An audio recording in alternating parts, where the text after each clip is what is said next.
My name is Justin Guy, and I grew up in Alabama, born in Mississippi, and my dad was a preacher, so he was a Church of Christ preacher, so we were at church every Sunday, every Wednesday, every time the door was open, we were there. Me and my mom just fought a lot. We screamed at each other, we hollered. We moved to Louisiana in 2006. My dad became a new preacher at a new church here. I started dating girls, and one of the things that I realized that started coming up is I started screaming at these girls. I started hollering at them. I started treating them very poorly. This went on for a while. I had a major relationship, same thing. And then I met my wife, Stephanie. Things seemed to be different there.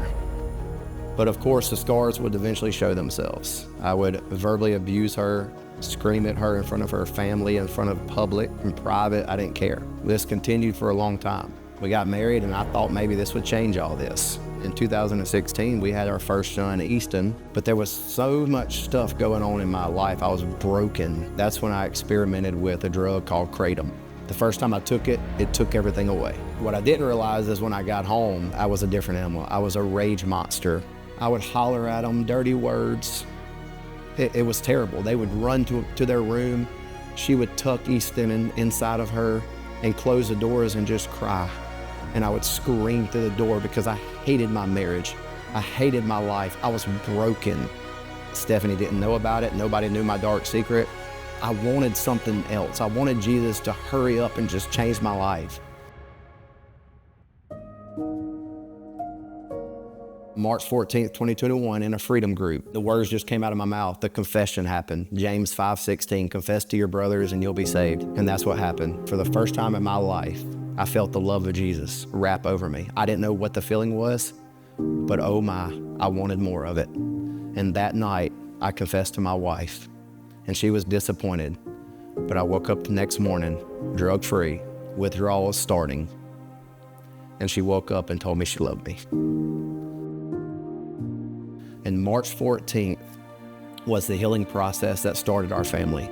Easton, he saw Daddy change his life around. He saw Daddy started worshiping. He saw Daddy in church crying because I felt the love of Jesus on my life. I was drug-free.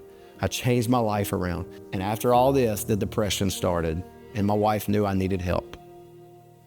So someone told me about Mercy Multiplied. I didn't realize, but I had so much roots buried in my childhood. But James sat in that room in Mercy Counseling, and we delve into the roots, what's caused these scars in my life. We dug them up. We figured out the foundation. I had somewhat of an agnostic spirit inside of me that I didn't know I had. And in October of 2022, I graduated from Mercy Multiplied. And I realized that, you know what, I can do this. I can do this. And I'm gonna be a little vulnerable right now. 2024, I relapsed. The old Justin came right back. Everything followed. I knew I had to do something.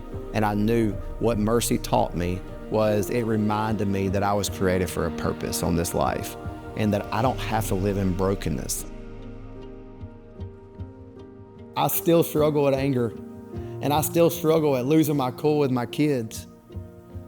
But I'm able to handle it better now. And now, me and my kids and my wife were able to discuss things better. And man, God shows up when you open your heart and you allow him to fill that hole instead of using something else.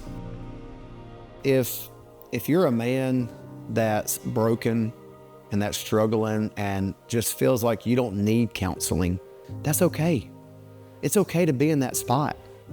I understand where you're at, but I do ask you to give it a try. You can't do life alone, regardless of your past, regardless of your history.